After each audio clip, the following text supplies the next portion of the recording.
Hi guys, எல்லாருக்கும் வணக்கம். ஒரு ஃபார்முலா 1 ரேஸ் காரோட டயரை மாற்றுறதுக்கு வெறும் 3 செகண்ட் தான் ஆகுது. ஆனால் ஒரு ஏர்கிராஃப்டோட டயர் எல்லாத்தையும் மாற்றுறதுக்கு கிட்டத்தட்ட 1 ஹவர் ஆகும். அப்படி அந்த ஏர்கிராஃப்டோட வீல்ஸில் என்னென்ன டெக்னாலஜி யூஸ் பண்ணியிருக்காங்கன்னு தான் இந்த வீடியோவில் பார்க்க போகிறோம். வாங்க வீடியோக்குள்ளே போகலாம். அதுக்கு முன்னாடி நம்ம சேனலை சப்ஸ்கிரைப் பண்ணலாம், சப்ஸ்கிரைப் பண்ணிடுங்க. ஒரு ஏர்கிராஃப்டோட வீல்ஸில் நீங்கள் நினச்சி கூட பார்க்காத அளவுக்கு டெக்னாலஜிஸ்லாம் யூஸ் பண்ணியிருப்பாங்க. அது என்னென்னா, பொதுவாக ஒரு டயர்னு எடுத்துக்கிட்டிங்கன்னா அந்த டயர் ரப்பரால் தான் மேடாக இருக்கும். அந்த ரப்பர் எலக்ட்ரிசிட்டியை கண்டக்ட் பண்ணாது. ஆனால் ஏர்கிராஃப்ட் டயரில் இருக்க ரப்பர் எலக்ட்ரிசிட்டியை கண்டக்ட் பண்ணும். அது ஏன்? ஒரு ஏர்கிராஃப்டோட டயரு டியூப்லெஸ்ஸா உங்களுக்கு தெரியுமா? ஒரு ஏர்கிராஃப்டோட டயரில் என்ன விதமான காற்று அடிப்பாங்கன்னு உங்களுக்கு தெரியுமா? அது ஏன் அடிக்கிறாங்கன்னு தெரியுமா? அதுவும் போக அந்த காற்றோட அழுத்தம், அதாவது ப்ரெஷர் எவ்வளோ அடிப்பாங்கன்னு தெரியுமா? ஒரு ஏர்கிராஃப்டோட வீலு எத்தனை லேண்டிங் வரைக்கும் தாங்கும்? எல்லாத்தையும் விட முக்கியமானது, ஏன் ஏர்கிராஃப்டோட டயர்ஸில் எல்லாம் நம்ம காரில் இருக்கிற மாதிரி த்ரெட் பேட்டர்ன் ஜிக்ஸாக்காக இல்லாமல் ஸ்ட்ரெயிட் பேட்டர்னாக இருக்குது? இது எல்லாத்தோட ஆன்சர்ஸ் தான் இந்த வீடியோவில் நம்ம பார்க்க போகிறோம். வாங்க வீடியோக்குள்ளே போகலாம். முதல்ல ஏர்கிராஃப்டோட டயர்ஸ் எலக்ட்ரிசிட்டியை, அதாவது மின்சாரத்தை கடத்த வேண்டிய அவசியம் என்னன்னு பார்த்தோம்னா, ஏர்கிராஃப்ட் பறக்கும்போது காற்றோட உராய்வு, அதாவது ஃப்ரிக்ஷன் ஏற்பட்டு சார்ஜஸ் பில்ட் ஆகும். இந்த சார்ஜஸை நம்ம டிசிபேட் பண்ணாமல் அப்படியே விட்டோம்னா ஸ்பார்க் உருவாகி ஃபயர் ஆகிறதுக்கான வாய்ப்பு இருக்குது. அப்புறம் ஃபயர் ஆக்சிடெண்ட்டு இல்லாட்டி ஏர்கிராஃப்டே கூட லாஸ் ஆகிறதுக்கான வாய்ப்பு நிறையா இருக்குது. இந்த சார்ஜஸை 2 விதமாக டிசிபேட் பண்ணுவாங்க. ஒன்று ஏர்கிராஃப்ட் பறந்துக்கிட்டு இருக்கையிலே சார்ஜ் டிசிபேஷன் பண்ணுறது. இன்னொன்று ஏர்கிராஃப்ட் கிரவுண்டை டச் பண்ணியால டிசிபேஷன் பண்ணுறது. ஏர்கிராஃப்ட் பறந்துக்கிட்டு இருக்கையில் எப்படி இந்த சார்ஜஸ் எல்லாத்தையும் டிசிபேட் பண்ணுவாங்கன்னா, ஸ்டாட்டிக் விக்ஸ் அப்படிங்கிற ஒரு டிவைஸ் மூலியமாக இந்த சார்ஜஸை அட்மாஸ்பியருக்கு டிசிபேட் பண்ணிடுவாங்க. கிரவுண்டில் எப்படி டிசிபேட் பண்ணுவாங்கன்னா, நான் முன்னாடியே சொன்னேன் இல்லையா, ஏர்கிராஃப்டோட வீல்ஸ் எல்லாமே ரப்பரில் மேடாக இருக்கும், அதாவது கண்டக்டிவ் ரப்பரில் மேடாக இருக்கும்னு. அந்த கண்டக்டிவ் ரப்பர் ஏர்கிராஃப்ட் லேண்டிங் பண்ணையில் உருவாகிற ஃப்ரிக்ஷனில் அந்த சார்ஜஸ் எல்லாத்தையுமே கிரவுண்டுக்கு கடத்திடும்.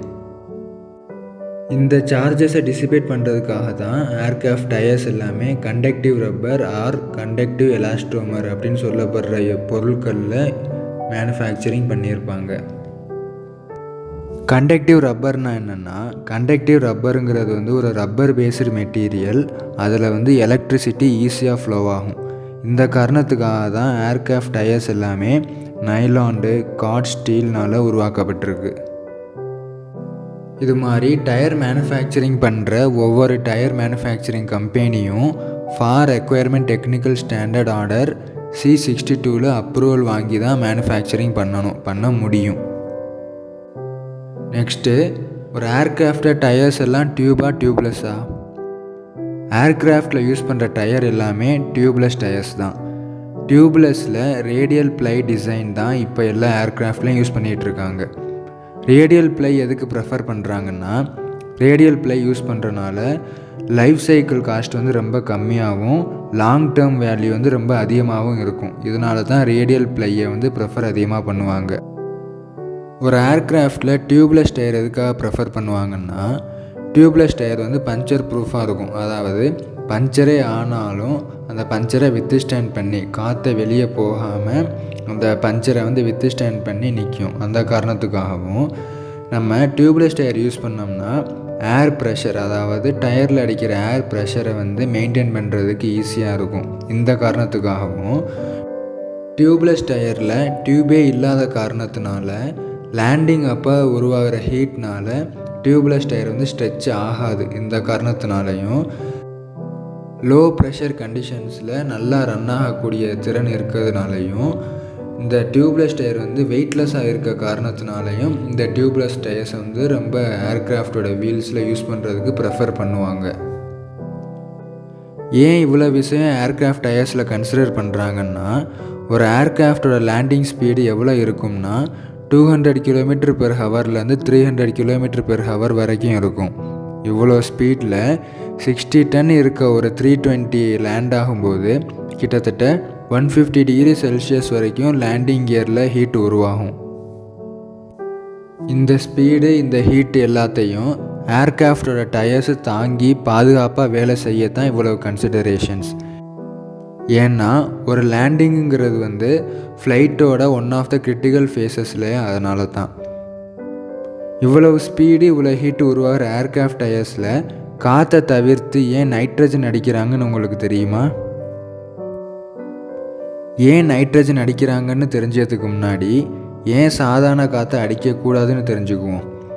இப்போது காற்றுன்னு எடுத்துட்டிங்கன்னா அதில் 78% of nitrogen, 21% of oxygen and 1% of water vapour and other gases இருக்கும் இல்லையா? இந்த சாதாரண காற்றை நம்ம லேண்டிங் கியர் டயர்ஸில் அடிக்கும்போது இதில் இருக்க 21% ஆஃப் ஆக்சிஜனும் அந்த 1% ஆஃப் வாட்டர் வேப்பரும் தான் அந்த லேண்டிங் கியருக்கே ரொம்ப ஆபத்தானது. எப்படி ஆபத்தானதுன்னா, நான் முன்னாடியே சொன்னேன் இல்லையா, ஏர்கிராஃப்ட் 200 to 300 km/h லேண்டிங் ஆகும்னு. இந்த ஸ்பீடில் லேண்ட் ஆகிறதுனால 150 டிகிரி செல்சியஸ் அளவுக்கு ஹீட் உருவாகும் இல்லையா? இந்த ஹீட்டு ஆக்சிஜனோட கம்பைன் ஆகி ஃபயர் ஆகிறதுக்கான வாய்ப்பு நிறையா இருக்குது. அடுத்து இன்னொன்று என்னென்னா, அந்த 1% வாட்டர் வேப்பர் ஏர்கிராஃப்ட் ஹை ஆல்டிடியூடில், அதாவது ரொம்ப உயரத்தில் 35,000 அடி உயரத்துக்கு மேலே பறக்கும்போது அங்கே டெம்பரேச்சர், ப்ரெஷர் எல்லாம் கம்மியாக இருக்கும்போது இந்த வாட்டர் வேப்பர் ஃப்ரீஸ் ஆகி ஏர்கிராஃப்டோட லேண்டிங் கியரை கொலாப்ஸ் பண்ணுறதுக்கு நிறையா வாய்ப்பு இருக்குது. இந்த காரணத்துக்காக தான் நம்ம சாதாரண காற்றை லேண்டிங் கியரில் அடிக்க மாட்டாங்க. இவ்வளோ பிரச்சனை நைட்ரஜனில் இருக்காதான்னு கேட்டிங்கன்னா இருக்காது. ஏன்னா நைட்ரஜனுங்கிறது ஒரு இனர்ட் கேஸ், அதாவது எந்த பொருளோடும் அவ்வளோ சீக்கிரமாக ரியாக்ட் ஆகாது, ஹீட்டையும் அவ்வளோ சீக்கிரமாக கடத்தாது. இதனால தான் முன்னாடி சொன்ன அந்த 2 பிரச்சனையும் நைட்ரஜன் நம்ம ஏர்கிராஃப்ட் லேண்டிங் கியர் டயர்ஸில் ஃபில் பண்ணும்போது நடக்காது. நைட்ரஜன் எப்படி ஒரு இனர்ட் கேஸாக ஃபார்ம் ஆச்சுன்னா, நைட்ரஜனில் இருக்கிற ட்ரிபிள் பாண்டு தான் அது இனர்ட்டாக இருக்கிறதுக்கு ஒரு முக்கியமான காரணம். ரொம்ப ஹை அமௌண்ட் ஆஃப் எனர்ஜி அந்த ட்ரிபிள் பாண்டை உடைக்க தேவைப்படும். எவ்வளவோ இனர்ட் கேஸ் இருக்கும்போது எதுக்கு நைட்ரஜனை மட்டும் யூஸ் பண்ண ப்ரெஃபர் பண்ணுறாங்கன்னா, ஏன்னா நைட்ரஜன் அபண்டண்ட்டாக, அதாவது ஈஸியாக அவைலபிளாக இருக்கு இல்லையா? காற்றுல 71% ஈஸியாக அவைலபிளாக இருக்குல்ல, அந்த காரணத்துக்காக தான் நைட்ரஜனை யூஸ் பண்ண ப்ரெஃபர் பண்ணுறாங்க. இந்த நைட்ரஜனை கிட்டத்தட்ட 200 PSIயில் ஏர்கிராஃப்டோட டயர்ஸில் மெயின்டைன் பண்ணுவாங்க. இது நம்ம கார் டயர்ஸை விட கிட்டத்தட்ட 6 மடங்கு அதிகம். இப்போது இந்த 200 PSI ப்ரெஷர் ஏர்கிராஃப்டோட பிரேக் டெம்பரேச்சரை பொறுத்து மாறும். ஹார்ட் லேண்டிங் அப்புறம் எமர்ஜென்சி லேண்டிங்கை பொறுத்தும் கூட மாறும். ஓகேயா? ரிஜெக்டட் டேக் ஆஃப்னு சொல்லப்படுற ஒரு ஃபேஸ் ஆஃப் ஃப்ளைட்டில் பிரேக்கோட டெம்பரேச்சர் ரொம்ப ரொம்ப அதிகமாக இருக்கும். எந்த அளவுக்குன்னா, அந்த பிரேக்கோட ராட்ஸ் எல்லாமே ரெட் ஹாட்டாக ஆகிற அளவுக்கு டெம்பரேச்சர் அதிகமாக இருக்கும். இதனால் பிரேக்கோட டெம்பரேச்சர் கிட்டத்தட்ட 200 டிகிரி செல்சியஸ் வரைக்கும் போகும். இந்த 200 டிகிரி ஹீட்டு ஏர்கிராஃப்ட்டுக்கு உள்ளக்க இருக்க நைட்ரஜனை எக்ஸ்பேண்ட் பண்ணும். இதனால் over temperature and over pressure condition ஏர்கிராஃப்டோட டயர்ஸுக்குள்ளே உருவாகிறதுக்கான வாய்ப்பு நிறையா இருக்குது.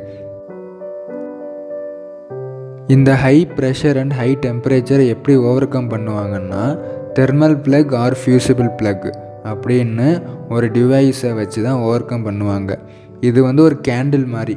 வெப்பம் பட்டோன்னா உருகி ஏர்கிராஃப்ட் டயர்ஸில் இருக்க ஓவர் ப்ரெஷரான நைட்ரஜனை வெளியே அனுப்பி டயர் பிளாஸ்ட், அதாவது டயர் வெடிக்கிறதுலேருந்து காப்பாற்றும்.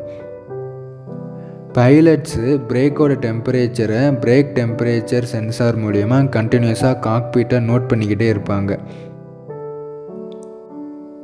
இவ்வளோ டெக்னாலஜி இருக்க ஏர்கிராஃப்ட் டயர்ஸு எவ்வளோ லேண்டிங் வரைக்கும் தாங்கும்?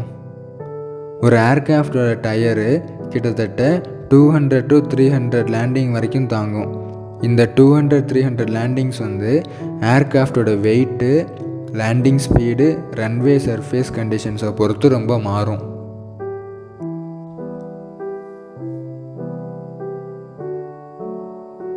எல்லாம் இருக்கட்டும், ஏர்கிராஃப்டோட டயர்ஸில் ஏன் கார் மாதிரி ஜிக்ஸாக் பேட்டர்னில் த்ரெட்ஸ் இல்லாமல் ஸ்ட்ரெயிட் பேட்டர்னாக இருக்குது? இப்போது ஆகஸ்ட் 2020 போயிங் 737 ஏர்க்ராஃப்ட்டு கோழிக்கோடில் ஆக்சிடென்ட் ஆச்சு இல்லையா, அது ஆக்சிடென்ட் ஆனதுக்கு ஒரு காரணம் என்னென்னா, மழை ரொம்ப பெஞ்சு ரன்வே ஃபுல்லாக தண்ணியான காரணத்தினால ஏர்க்ராஃப்ட்டு நிற்காமல் ரன்வேயை விட்டு ஸ்லைட் ஆகி வெளியே போய் ஆக்சிடென்ட் ஆயிடுச்சு. இந்த ஸ்லைடிங்கை தடுக்க வேண்டிய காரணத்தினால தான் அந்த ஸ்ட்ரெயிட் தட் பேட்டர்ன் ஏர்க்ராஃப்ட் டயர்ஸில் யூஸ் பண்ணுறாங்க. இந்த ஸ்ட்ரெயிட் லைன் ப்ரொஃபைல்ஸ் எல்லாம் ஏர்க்ராஃப்ட்டு வெட் ரன்வேல லேண்ட் பண்ணும்போது ஏர்க்ராஃப்ட் டயர்ஸ்லேருந்து வாட்டரை செப்பரேட் பண்ணி ஃப்ரிக்ஷனை இன்க்ரீஸ் பண்ணி அந்த வெட் ரன்வேலேருந்து ஸ்லைட் ஆகிறதையும் ஸ்கிட் ஆகிறதையும் தடுக்கும். அதாவது ஹைட்ரோ பிளானிங் ஆகிறத இந்த ஸ்ட்ரெயிட் லைன் ப்ரொஃபைல்ஸ் தடுக்கும். ஹைட்ரோ பிளானிங்னா என்னென்னா, இப்போது வாட்டர் இருக்கிற ரன்வேல ஒரு ஏர்க்ராஃப்ட் லேண்ட் ஆகும்போது ஏர்க்ராஃப்டோட டயர்ஸு ஹை ஸ்பீடு அப்புறம் grip இல்லாத காரணத்தினால ஸ்லிப் ஆகும். இந்த ஸ்லிப்பு ரன்வேல தண்ணி அதிகமாக இருந்துச்சுன்னா இன்னும் அதிகமாகும்.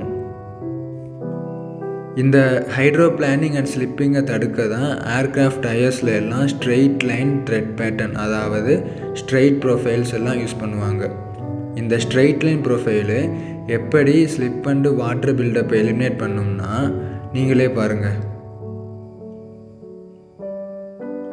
அந்த ஸ்ட்ரெயிட் லைன் பேட்டர்னில் வாட்டர் எஸ்கேப் ஆகி டயர்ஸ்க்கு ஃப்ரிக்ஷனை அதிகமாக கொடுக்கும். இப்படி தான் hydro பிளானிங்கை straight line profiles prevent பண்ணுது.